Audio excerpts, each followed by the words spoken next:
بسم اللہ الرحمن الرحیم۔ آج کا جو ہمارا لیکچر ہے سیکنڈ ایئر کی اردو کے لیے وہ ہے لیکچر نمبر 6۔ لیکچر نمبر 5 میں نے آپ کو جو آپ کا پہلا سبق ہے مولانا شبلی نعمانی کا لکھا ہوا مسلمانوں کا قدیم طرز تعلیم، یہ ایک تاریخی مضمون ہے اور کس میں شامل ہے؟ مقالات شبلی میں شامل ہے۔ تو اس کا میں نے آپ کو ایک تو خلاصہ بتا دیا تھا، ٹھیک ہے، اور میں نے آپ کو وہ چیزیں بتائی تھیں جو آپ کی کتاب کے حصے میں شامل نہیں ہیں، یعنی تاریخ۔ میں نے آپ کو ابتدائی اسلام سے لے کر نبی علیہ الصلوۃ والسلام کا دنیا میں موجود ہونا 11 ہجری اور 11 ہجری سے 41 ہجری تک خلافت راشدہ کا بتایا تھا، 4 خلیفہ گزرے۔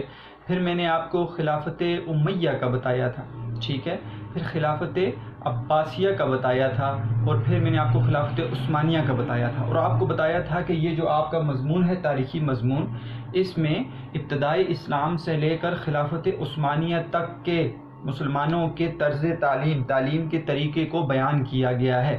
کس طرح بیان کیا مولانا شبلی نعمانی نے؟ 3 ادوار کا بتایا تھا۔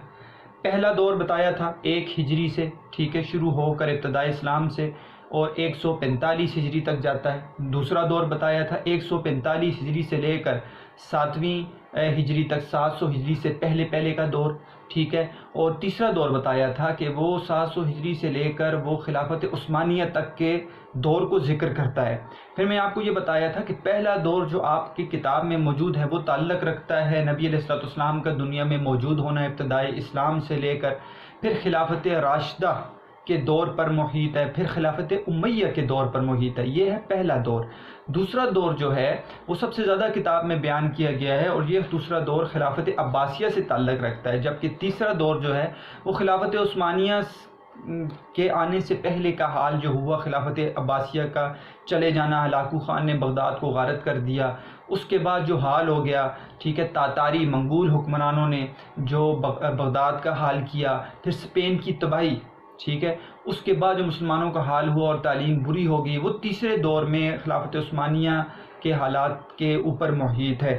تو یہ 3-4 جو آپ کے صفحات ہیں، اور مضمون تو چھوٹا ہے لیکن اس میں ایک مسلمانوں کی ایک بڑی تاریخ کا ذکر کیا گیا ہے، اور اگر آپ اس تاریخ کو پڑھیں تو پھر آپ کے لیے یہ مضمون انتہائی ہی انٹرسٹنگ ہو جائے گا، دلچسپ ہو جائے گا بیٹا۔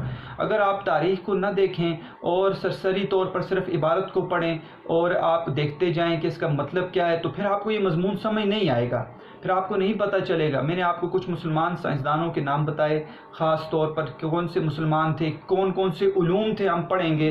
آپ تو نحو معنی سے ناشنا ہیں، لیکن کیونکہ وہ عربی گرامر سے تعلق رکھتے ہیں، لیکن آپ کو سائنس کے علم تو پتہ ہے، علم طب، ٹھیک ہے، میڈیکل کا علم، ٹھیک ہے، اسٹرانومی، علم فلکیات، ٹھیک ہے، پھر ریاضی کا علم، میتھمیٹکس کا علم، اس میں مشہور جو ہے باٹنی، ٹھیک ہے، اور ایسے علوم جو اب آپ سائنس کے پڑھ رہے ہیں، ان کی ابتدا کرنے والے مسلمان سائنسدان تھے۔ آج ہم سے یہ علم چلا گیا، لیکن اس کی ابتدا کرنے والے مسلمان سائنسدان تھے جنہوں نے ان ادوار میں جو ہے ان علوم کو ترقی دی ہے، ساتھ مذہب کے تعلیم کو بھی ساتھ رکھا اور ساتھ سائنس کو بھی لے کر چلے۔ اس سے معلوم ہوتا ہے کہ ہمارے دور میں کبھی بھی مسلمان علماء نے سائنس کو غلط نہیں کہا، ٹھیک ہے، سائنس کی تعلیم کو غلط نہیں کہا، سائنس کی تعلیم سیکھنی چاہیے، اور سائنس، کیونکہ آپ جب تک سائنس کو نہیں سیکھیں گے، ٹھیک ہے، تب تک آپ دنیا میں آگے نہیں بڑھ سکتے۔ تو جو علوم اب آج سکھائے جا رہے ہیں، جو ہم سیکھ رہے ہیں، تو اس کا مطلب ہے ان کا حاصل کرنا بھی، اگر آپ کی نیت اچھی ہے اور آپ اپنی قوم کے لیے کر رہے ہیں اور آپ دنیا میں آگے بڑھنا چاہتے ہیں، مسلمانوں کا نام روشن کرنا چاہتے ہیں، تو یہ بھی ثواب کا ذریعہ ہے۔ دیکھیں 2 طرح کے علوم ہوتے ہیں، ایک ہے علم نافع اور ایک ہے علم غیر نافع۔ علم نافع وہ علم ہوتا ہے جو آپ کو بھی نفع دیتا ہے اور آپ سے لوگوں کو بھی نفع دیتا ہے۔ ایک ہے علم غیر نافع، جس سے آپ کو بھی نقصان نہ بھی ہو لیکن لوگوں کو نقصان ہے۔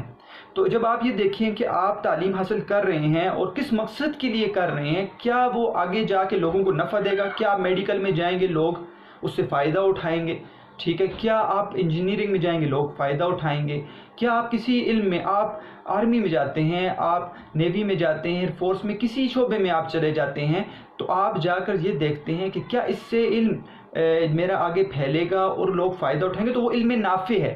ٹھیک ہے، اعلیٰ علم جو ہے وہ تو قرآن اور حدیث کا ہے، اس کے برابر تو کوئی علم نہیں ہو سکتا، لیکن یہ علوم جو ہیں ان میں اگر آپ آگے نہیں بڑھیں گے تو مسلمان قوم کبھی بھی ترقی نہیں کر سکتی۔ تو علم نافع کا حاصل کرنا بیٹا ثواب ہے، نیت پر ڈیپینڈ کرتا ہے آپ کی نیت کیا ہے۔ اور علم غیر نافع، اگر ایسا علم جو آپ اگر سیکھ رہے ہیں اور اس سے لوگوں کو نقصان پہنچ رہا ہے، وہ چاہے دین کا علم ہے، کہ آپ دین کا علم صرف اپنی واہ کے لیے حاصل کر رہے ہیں، کیا آپ دین کا علم بیچ رہے ہیں، یا آپ سائنس کا علم یا آپ انجینئرنگ کا علم، کوئی بھی علم ہے جسے آگے چل کے آپ کہہ رہے ہیں کہ میں اس کو اپنے فائدے کے لیے کروں گا اور میں لوگوں کو نقصان دے دوں گا اور میں اپنا جیب بھروں گا، تو پھر یہ علم غیر نافع، یہ علم نافع نہیں ہے۔ تو علم نافع جو ہے وہ مسلمانوں نے آگے پھیلایا ہے، علم نافع۔ تو اس میں ایک مسلمانوں کی خاص تاریخ کا ذکر ہے کہ مسلمانوں نے کون سے ادوار گزارے ہیں جس میں تعلیم نے ترقی کی ہے، اور آج کا جو حال ہے وہ کسی سے چھپا ہوا نہیں ہے، ٹھیک ہے، وہ بیان کرنے کی ضرورت نہیں ہے، ٹھیک ہے، کیا حال ہوا۔ اور آپ کو پتہ ہے ہندوستان کا چلا جانا، خلافت کا چلا جانا، ہم سے بادشاہ چلی گئی، ہم سے خلافت چلی گئی، اور اس پر رونا، اور پھر اس کے بعد پاکستان کا بننا اور پاکستان کے اندر کے تعلیم کے حالات، تو یہ کسی سے چھپے ہوئے نہیں ہیں۔ تو مولانا شبلی نعمانی نے ایک تاریخی مضمون کو ذکر کر کے مسلمانوں کی اصلاح بھی کر دی کہ آپ وہ اپنے آباء و اجداد کو دیکھیں کہ انہوں نے کیسی علم میں ترقی کی ہے۔ یہ ہے اس پورے کے پورے مضمون کا خلاصہ۔ بیٹا ہم نے جب آپ کو پتہ ہے آپ کو ترتیب کا اچھی طرح پتہ ہے، فرسٹ ایئر میں آپ ترتیب کو سمجھ گئے ہیں، مشکل نہیں ہوتی ترتیب۔ اس میں یہ فائدہ ہوتا ہے کہ جب سبق پڑھا جاتا ہے تو خصوصاً میں کوشش کرتا ہوں کہ آپ کے پیپر کو حل کروں۔ دیکھیں، ایک تو یہ کہ آپ کو سبق کو سمجھ آ جائے، ایک یہ کہ آپ جب مشقی سوال پڑھیں اور کل کو نوٹس کو دیکھیں اور پھر امتحان آ جائے، پھر آپ مشقی سوال ڈھونڈتے رہیں اور پھر آپ دیکھتے رہیں کہ متن کی تشریح کیسے کروں، پھر آپ دیکھتے رہیں مشقی سوال کیسے کروں، گرامر کو کیسے کروں۔ تو میرا یہ ہمیشہ میری کوشش ہوتی ہے اور میں کوشش کرتا ہوں کہ جب میں کوئی صفحہ پڑھا رہا ہوں، یہ سبق پڑھا رہا ہوں، تو ساتھ ساتھ ہی پڑھاتے ہوئے ہی سوال حل ہو جائیں تاکہ آپ کے لیے مشکل نہ ہو۔ تو آج جو ہم لیکچر نمبر 6 پڑھیں گے وہ کوشش کریں گے پیج نمبر 2، 3 اور 4 اور ساتھ اگر 5 پڑھ سکے، ٹھیک ہے، تو ایک بڑا حصہ ہم پڑھنے کی کوشش کریں گے کیونکہ اب جلدی پڑھنا ہے ہم نے، تو 2، 3 اور 4، 5 پیج پر آپ نے دیکھنا ہے۔ اس میں کیا ہے، کیا آپ نے حل کرنا ہے؟ سب سے پہلی چیز مشقی سوالات ہم حل کریں گے، ٹھیک ہے، عبارت کو پڑھیں گے، مشکل الفاظ کے معنی کو نکالیں گے تاکہ متن کی تشریح آسان ہو جائے۔ مشقی سوالات دیکھیں گے تو ان 4 پیجز میں آپ صفحات میں دیکھیں گے سوال نمبر الف میں نے آپ کو بتایا تھا، ٹھیک ہے، اس کو بیان کریں گے۔ پہلا دور، سوال نمبر دال، تعلیم و تدریس کے مراکز کون سے تھے، سوال نمبر ب، دوسرا دور۔ یہ 3 سوال پڑھنے کی کوشش کریں گے، 2 سوال ہمارے صرف رہ جائیں گے، 3 سوالات کو ہم پورا کرنے کی کوشش کریں گے۔ یہ سوال نمبر ب، دوسرا دور، یہ بڑا سوال ہے تھوڑا، ٹھیک ہے، یہ شاید آدھا رہ بھی جائے لیکن کوشش کریں گے اس کو پورا کریں۔ تو یہ ہمارا پہلا کام ہوگا کہ مشقی سوالات سیکشن ب کو حل کرنا، 5 نمبر کا سوال 8 منٹ کے اندر کرنا ہے۔ کل نمبر 50 ہوتے ہیں، 100 میں سے 10 سوال کرنے پڑتے ہیں، 13 آپ کو دیے جاتے ہیں، یہ آپ نے زبانی یاد کرنی ہے یہ چیزیں۔ اور جس طرح میں نے آپ کو بتایا اس سبق کا خلاصہ زبانی بتایا، تو آپ نے بھی کوشش کرنا ہے کہ ذہن میں اس سبق کا خلاصہ زبانی بٹھائیں تاکہ آپ کو سبق کی سمجھ آئے۔ جب بچوں سے سبق کے بارے میں پوچھا جاتا ہے، ابتدائی سبق تھوڑے مشکل ہیں، اور اس سے پوچھا جاتا ہے کہ کیا ہے اس سبق کے اندر، کون سا دور بیان کیا گیا، تو بچوں کو پتہ نہیں ہوتا۔ یہ پتہ ہوتا ہے ڈٹا لگایا ہوتا ہے، سوال نمبر الف یہ ہے، سوال نمبر ب دوسرا دور ہے، اور سوال نمبر 3 دور ہیں، پوچھا جائے کون سا دور ہے تو نہیں پتہ ہوتا۔ تو آپ نے یہ دیکھنا ہے کہ کون سے دور ہیں بیٹا، تاکہ آپ کو پتہ چلے کہ یہ کون سا دور ہے۔ اس کے ساتھ ساتھ معروضی سوالات آپ نے نکالنے ہیں بیٹا، یہ آپ کا کام ہے کہ آپ نے معروضی سوالات خود، ایک تو یہ کہ میں نکال کے دے دوں، شاید میں وہ سوال نکالوں جو پیپر میں نہ آئے، ٹھیک ہے، اور آپ ایک اچھی نظر سے، ٹھیک ہے، اور غور و فکر سے آپ جب سبق کو پڑھیں گے، سبق ختم ہو جائے ایک دفعہ دوبارہ پڑھیں سبق کو، ریڈنگ کریں اس کی، ٹھیک ہے، اور اس کے اندر جو خاص چیزیں وہ ہائی لائٹ کریں۔ ایک پیج میں کم از کم جو ہے 3 اور زیادہ بھی نکال سکتے ہیں، 5، 7 آپ معروضی سوالات خود نکالیں، ان کو دیکھیں کہ وہ معروضی سوال آ سکتا ہے۔ یہ پریکٹس آپ ایک سبق کی کریں گے تو معروضی سوالات نکالنے آپ کے لیے مشکل نہیں ہوں گے۔ ہم کوشش کریں گے بیچ میں معروضی سوالات نکلے تو میں آپ کو معروضی سوالات بھی نکال کے دوں گا۔ پھر فرہنگ، ٹھیک ہے، میں نے نہیں لکھی ابھی، ساتھ ساتھ دیکھیں گے، مشکل الفاظ بہت ہیں سبق کے اندر، تو جب میں سبق کو پڑھوں گا تو آپ نے سبق کے اوپر نظر رکھنی ہے اور وہیں پر کتاب کے اوپر مشکل الفاظ کے معنی لکھنے ہیں۔ اس سے کیا فائدہ ہوگا کہ ہر متن کی تشریح آپ کے لیے آسان ہو جائے گی، سوالات سے بھی آسان ہو جاتی ہے، اور ویسے بھی جب فرہنگ ہم نکالیں گے فرہنگ کہتے ہیں لغات کو، مشکل الفاظ کے معنی کو، تو ساتھ ساتھ لکھتے جائیں گے. اور نہ اگر یہاں پر نہ لکھ سکا، بورڈ چھوٹا ہے، تو پھر اس میں ہم دیکھیں گے کہ میں جب پڑھوں گا تو آپ نے اپنے مشکل الفاظ کے معنی اور جن چیزوں کی تشریح بتائی آپ نے اپنی کتاب پر نوٹ کرنا ہے. ٹھیک ہے بیٹا، تو آج ہم اس سبق کو شروع کرتے ہیں. پہلا صفحہ دیکھتے ہیں، صفحہ نمبر 2. ٹھیک ہے، تو صفحہ نمبر 2 دیکھیں، شبلی نعمانی مسلمانوں کا قدیم طرز تعلیم. بیٹا پہلا جو حصہ ہے، پہلا جو پیراگراف ہے، یہ ابتدائیہ ہے اور نہایت اہم ہے. اسی کے اندر سوال نمبر 1 ہے کہ مسلمانوں کا پہلے دور کی تعلیم، یعنی 145 ہجری سے پہلے مسلمانوں کی طرز تعلیم کیسی تھی.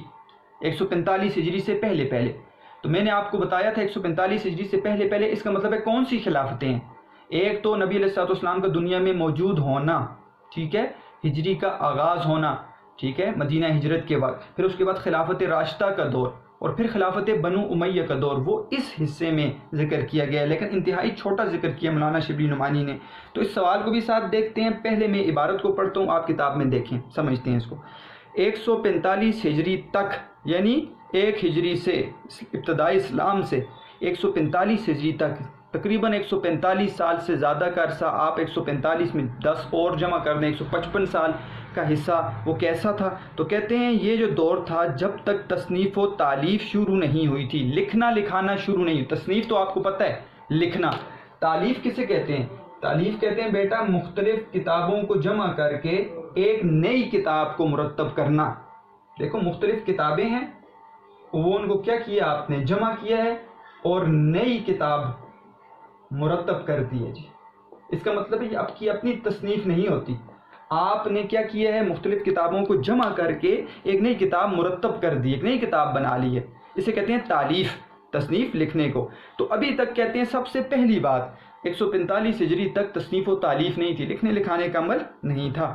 جو تعلیم و تعلم تھا، تعلیم، علم، تعلم، پڑھنا پڑھانا، تعلیم و تعلم پڑھنا پڑھانا تھا، وہ عرب کے سادہ اور نیچرل طرز زندگی کے لیے موزوں تھا. ٹھیک ہے، نیچرل قدرتی طور، ٹھیک ہے، طرز زندگی، طرز کہتے ہیں طریقے کو، موزوں مناسب، کہتے ہیں عرب کے سادہ اور نیچرل طرز زندگی کے لیے موزوں تھا. عرب کا جیسا دور تھا سادہ دور تھا، ٹھیک ہے، ایسا دور نہیں تھا جیسے آج کل ماڈرن دور ہے. تو بالکل سادہ دور تھا اور اس قدرتی طرز زندگی کے گزارنے کے طریقے کے لیے بالکل مناسب تھا. کہ تصنیف و تالیف نہیں تھی. کیا کرتے تھے لوگ؟ پتھروں پر لکھ دیا، ٹھیک ہے، چمڑوں پر لکھ دیا، پتوں پر لکھ دیا. آپ نے پڑھا ہوگا، ٹھیک ہے، ابتدا میں یہ کاغذ نہیں تھا، قلم نہیں تھے، ٹھیک ہے، اور حافظے سے تعلق تھا، لوگ یاد کر لیا کرتے تھے.